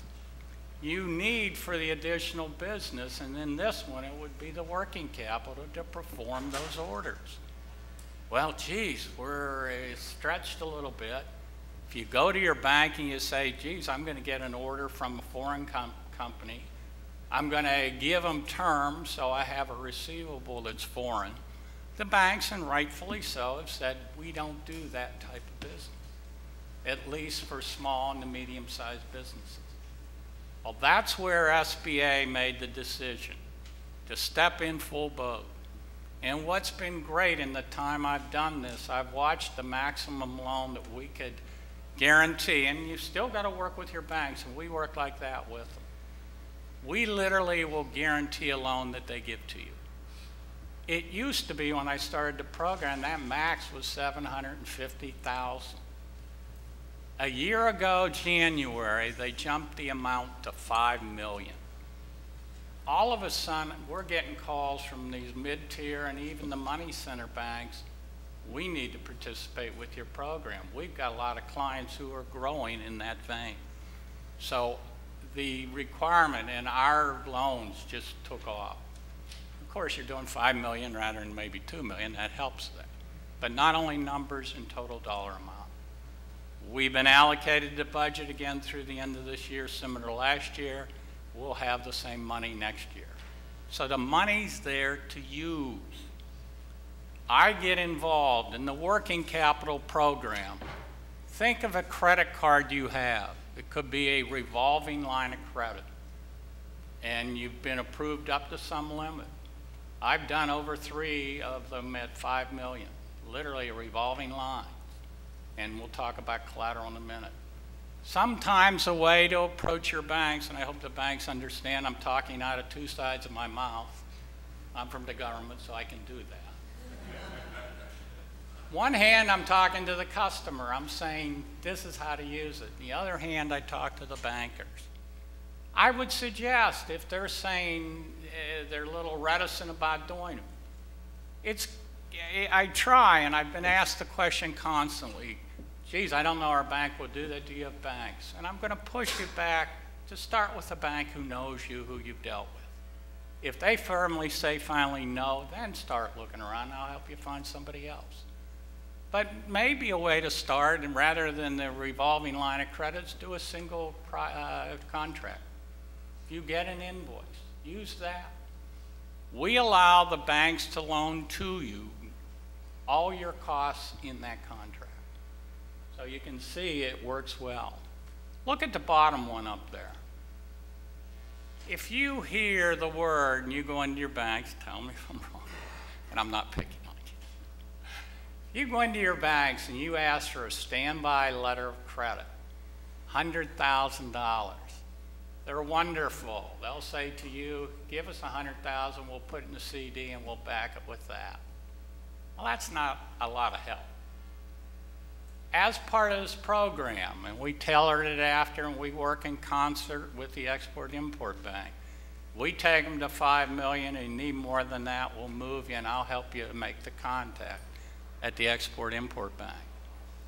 But literally, for that $5 million, if you need as part of it, and if you deal with a governmental entity outside the U.S., they're going to ask for probably money put up in terms of a bid bond that turns into a performance bond that then turns into and is backed by a standby letter of credit.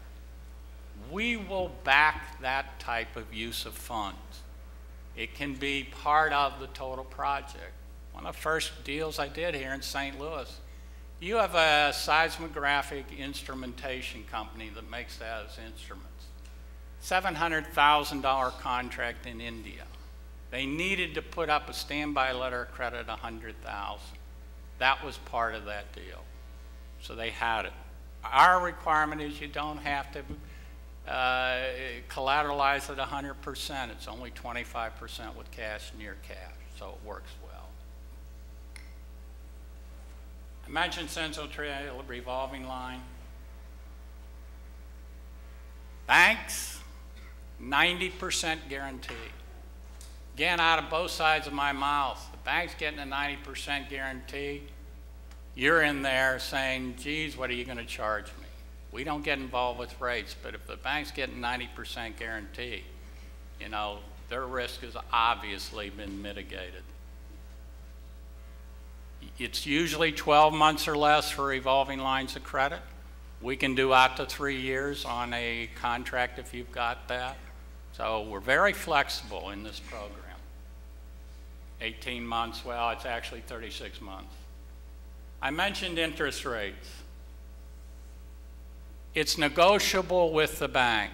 And again, you're arguing from the point you're getting 90% guarantee if they'll do it. They're arguing it's higher risk for us. We need to charge to cover that. So work something out.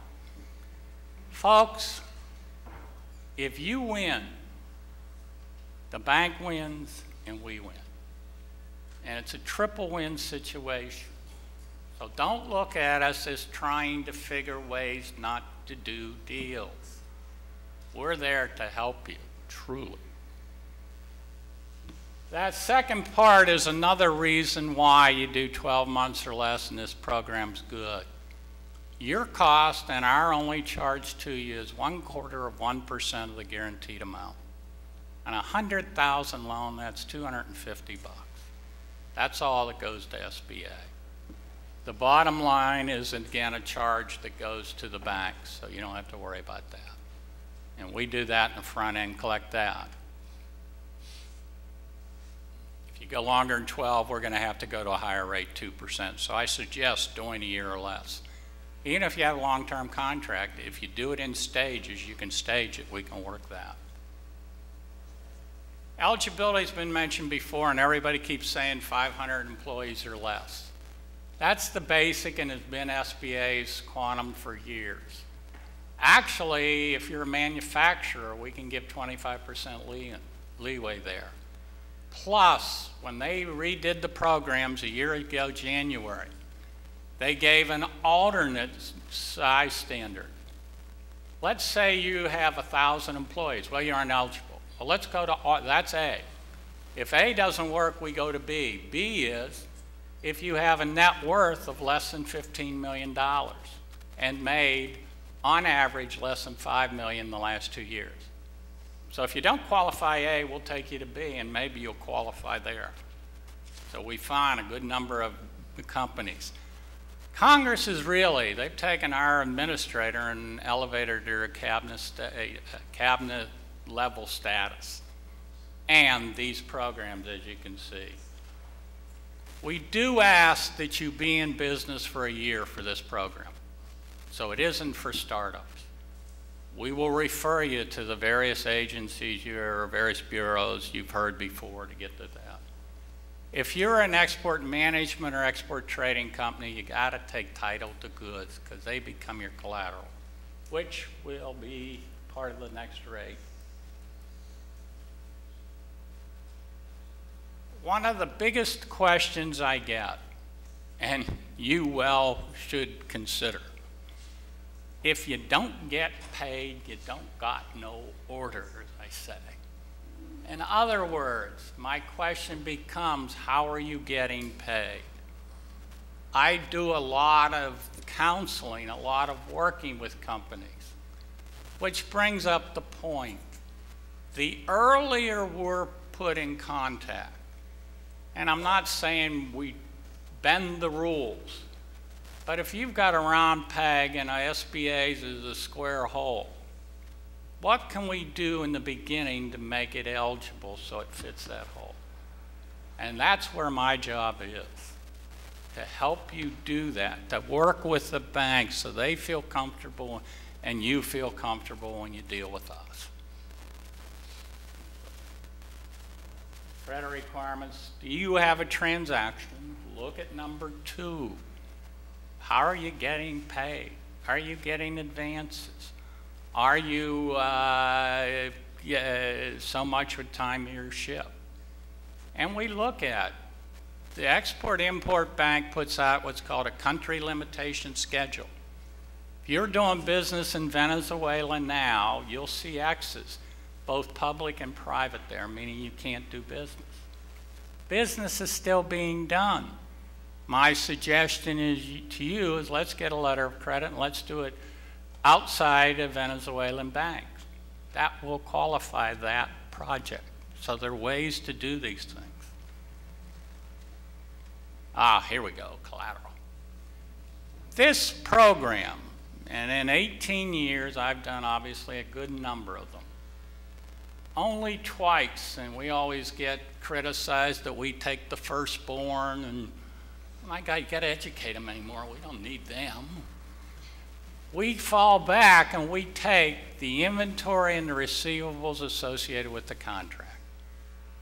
SBA, and it's black and white, etched when we were born in '53, that anybody that has, any entity that has 20% or more ownership in the company, in the borrower, has to guarantee. Well, if you aren't willing to guarantee, then, hey, you're not going to be able, I'm not going to be able to help. I mean, don't you back what you're telling us? Don't you feel comfortable with that as our attitude when we look at that? This program here was a real winner last year. We did 3 of them. Obviously, something was wrong with it. This year, I've done 3 in 1 month, and I'm one of 18 doing the programs throughout the country. It has been changed. This one differs from the working capital because the working capital was working capital, associated foreign business. This one is basically your fixed assets.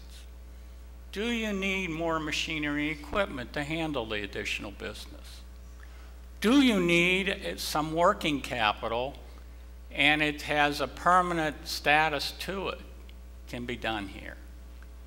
One of the things that isn't specified is that you got to do 100% of that machine's output for international.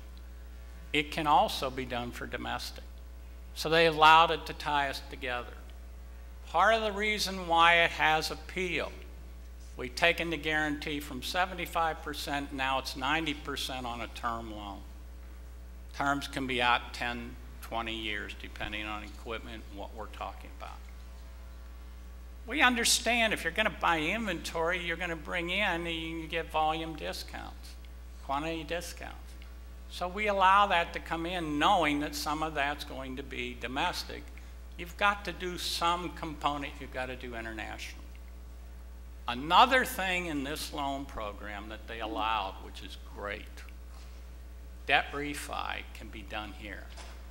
So if you definitely want to move a relationship to your bank, or as I did with a company about a month ago, they had made a short-term loan in January. They then came in under this program to increase the size of the building, to bring in 5 new machines and permanent working capital, and the final component was to refi debt they had done earlier. We put it on a 10-year basis. That is allowed. So again, the programs are there, they've been flexible, and we are using them. Oh, we do take first, and any of the assets we're backing. So we look to that, but it's not everything. And I mentioned the personal guarantees before. Only twice in 18 years have I ever secured the personal guarantee with a house. So if you're doing a year to have the house tied up and doing it, we don't need that. If you're only borrowing your expenses in there, and it's a short-term loan program, and those orders take few months to occur, we know if something goes wrong quickly. And you may hear a lot of things about SBA, but that single program has had a delinquency, a loss ratio of delinquency and loss less than 1%. So knock on wood. The last program I want to mention, I'll talk to you, is an Export Express. PNC is what's called an express lender, and there's a number of other ones here too. They literally have gone through extra SBA training. We've taken the loan processing, loan credit making authority and given it to the bank. All they have to do is decide they want to do the loan. They don't have to send it to us, which allows me also to say, and pat me on the back, the international trade loan and the EWCPs I process here in St. Louis. You don't have to send them, or they aren't sent to our processing center in California. So I've done all of them. And contrary to taking months, 6, 7, 8 months, in 18 years, it's never taken me more than 2 weeks. That's if the full package gets to me, and I'm looking at those packages when I get them to figure out, do I have something missing? And calling people to get it, working with you in the back. So I will sum up. We are here to help you. We want to see you use the money. We want to work with the banks to make this happen. And given enough time and doing it early, we have the flexibility to be able to assist you. So please use us.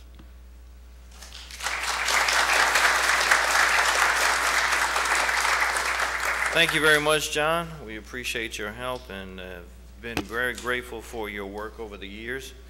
It is now my pleasure to introduce Pat Bannister, who is the Director of the St. Louis Development Corporation and Deputy Executive for Business Development. He has served in this capacity for over 29 years and has been a very faithful government servant here for the city, which I've had the pleasure of working with for 20 of those 29 years. And he does everything that he can to assist the business community here in our city and those who would like to locate in the city. So you will find him to be a great asset to you. Pat Bannister.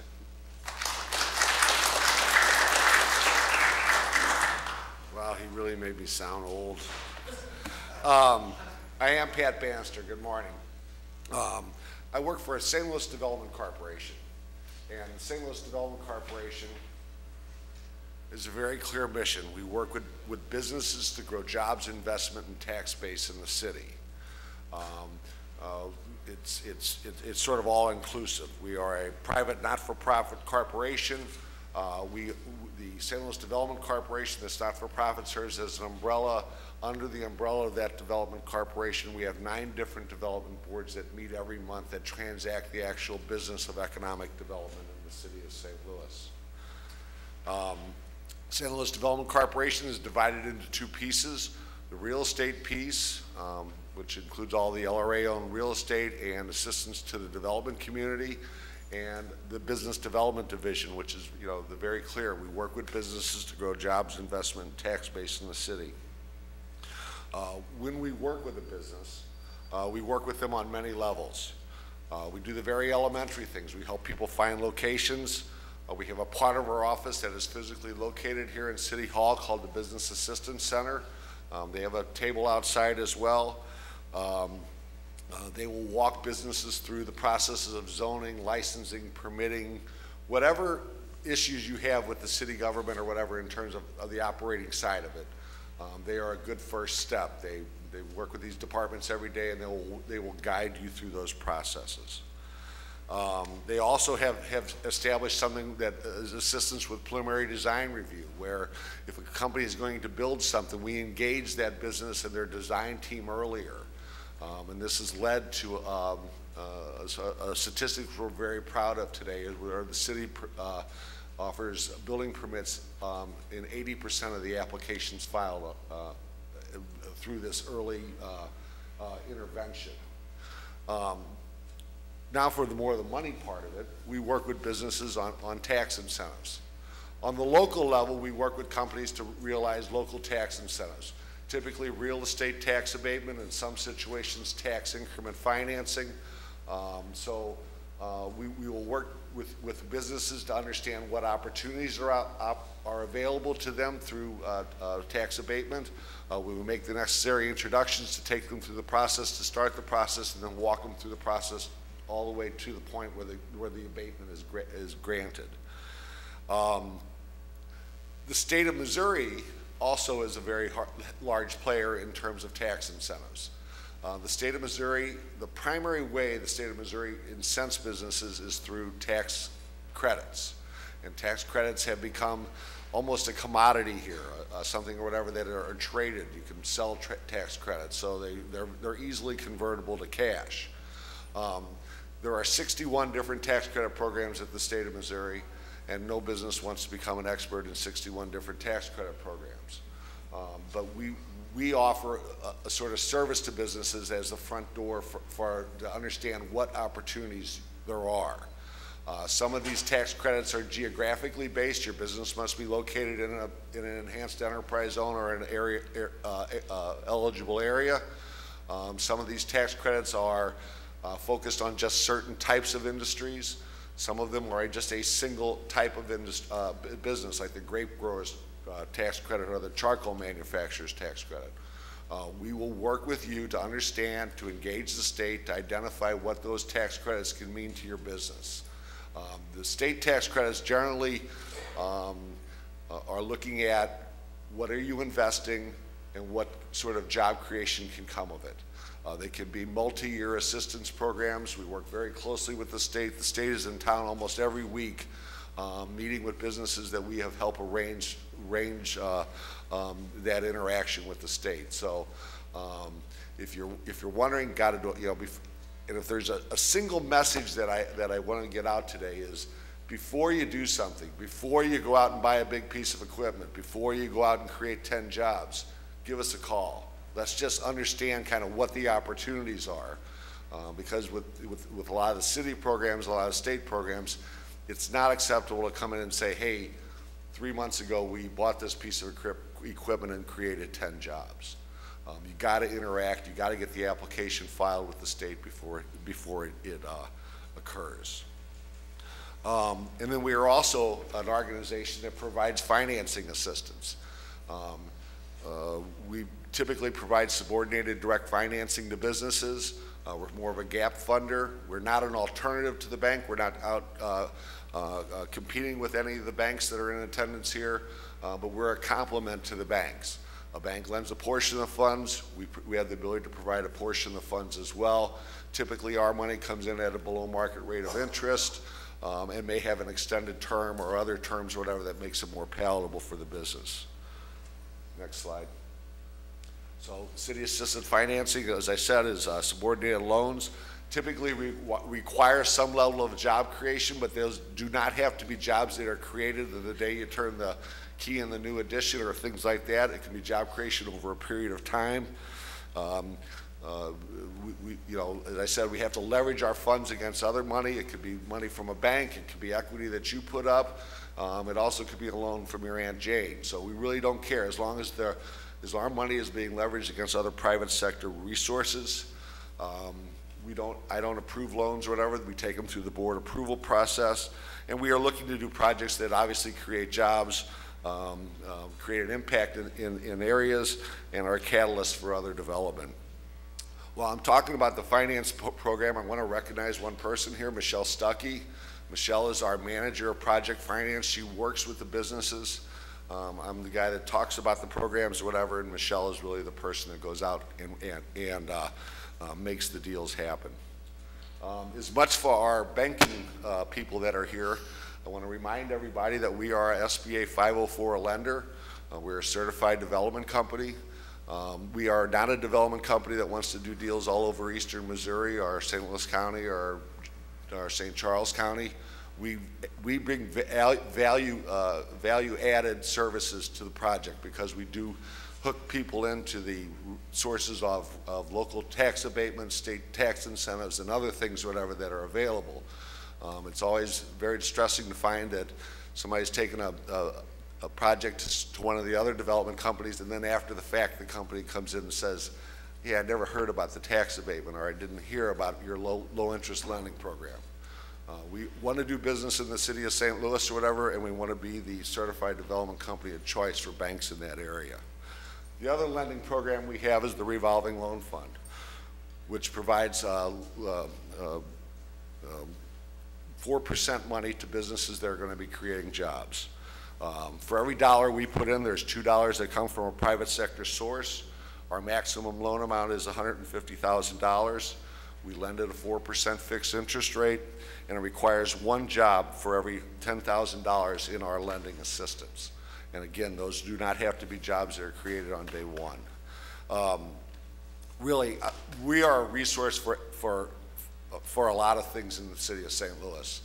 If we can't help you, we will direct you to the proper source of assistance that may solve your needs. And again, if there's one message to get out is before you make the investment, before you add the jobs, give us a call. Let's see if there's something or whatever that we can do to help you. And that's, next slide would be my contact information. Thank you very much.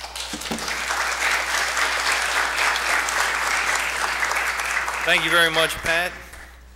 Well, our last speaker today is Mr. Michael Holmes. Michael Holmes is currently the Executive Director of Slate, and I have had the privilege and honor of working with him as well for the past 20 years in various capacities in his previous life at the St. Louis Community College, where he worked very, very hard as director of the William Harrison Center, and you can now see the manifestation of that hard work in the form of a brand new facility on Cass Avenue by Vashon High School that is serving over 500 young people in our city.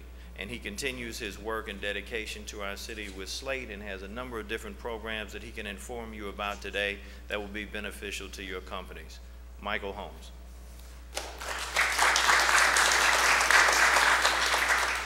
Thank you, Collector Mike McMillan.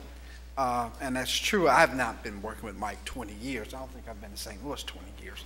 But I've been working with Mike for a long time. And ever since I walked into the city, he was the first person that I met.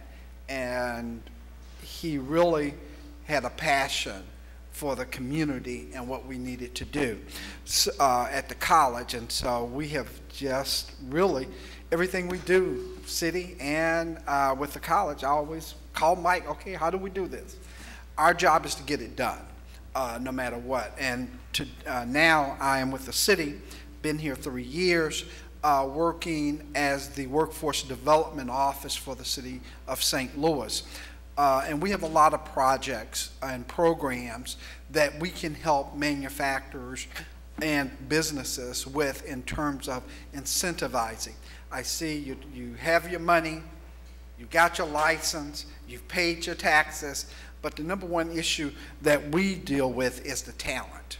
How do we get you the people that you need to work for your company?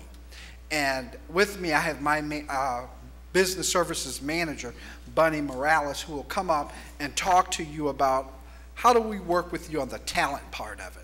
How do we get you the employees that you need to sell your products, to make your products, and make a profit at the end of that? How do we incentivize you? So Bunny will come and talk about all the programs we have at the Workforce Development Office here in the city of St. Louis. Bunny Morales.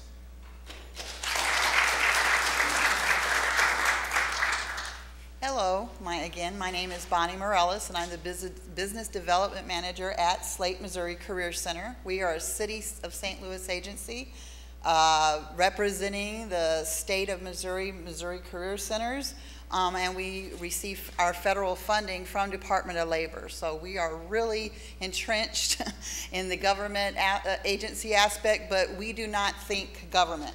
We think business as far as our business services department is concerned. We just want to assist you the best way we can in finding the talent for you to pursue your endeavors, your business endeavors, and we want to do that as quickly and as efficiently as we can. We offer recruiting services. If you have a position that you're finding difficult to fill, we'll post it on the state website. We'll help post it in our career centers. And if you need pre-screening done for that position, if you do not have an HR department or a personnel department and you need assistance trying to find qualified people to fill your positions, please contact us. We can help you. We pre-screen candidates. Go back. We pre-screen candidates. We do applicant referrals where we are also known as the unemployment office, which that's not true. People do come and do their 4-week reporting at our offices, but we are not the unemployment office. We are a career center. So we have those individuals in our as a captive audience for at least a couple hours a month that we can reach out to them. If you are looking for a qualified individual, we can actually reach out to them, let them know that you're hiring, and refer them to you. We also offer, we have a couple of business offices, little interview offices at our facility at 1520 Market Street. We also have a location at 4811 Delmar. All you need to do is contact me and we can arrange if you need a place to interview, if you need a place to maybe train a small group of employees, we can do that for you. Information that they have shared.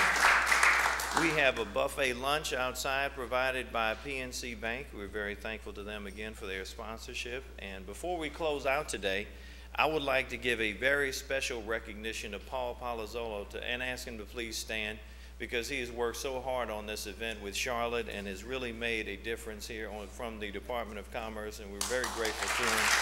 Thank you for all of your help. And I also want to, in closing, thank all of the staff again from the License Collector's Office. We're going to let you go outside now so that you can warm up in the rotunda, because in here we should dedicate today's room as the Ameren UE room, because they are very happy to have us having such a great air conditioning facility, whereas you will notice outside there is none in the rotunda. So thank you all so much for your kindness in terms of your time, your effort, your energy, and your resources. We appreciate all of you, and we thank you for being with us, and we hope that the business community will be able to take advantage of all of these programs that are here, and that our bankers and all of our government agencies can work together on behalf of the companies in our city to make it the best city that it can be. Thank you all for joining us, and we look forward to next year.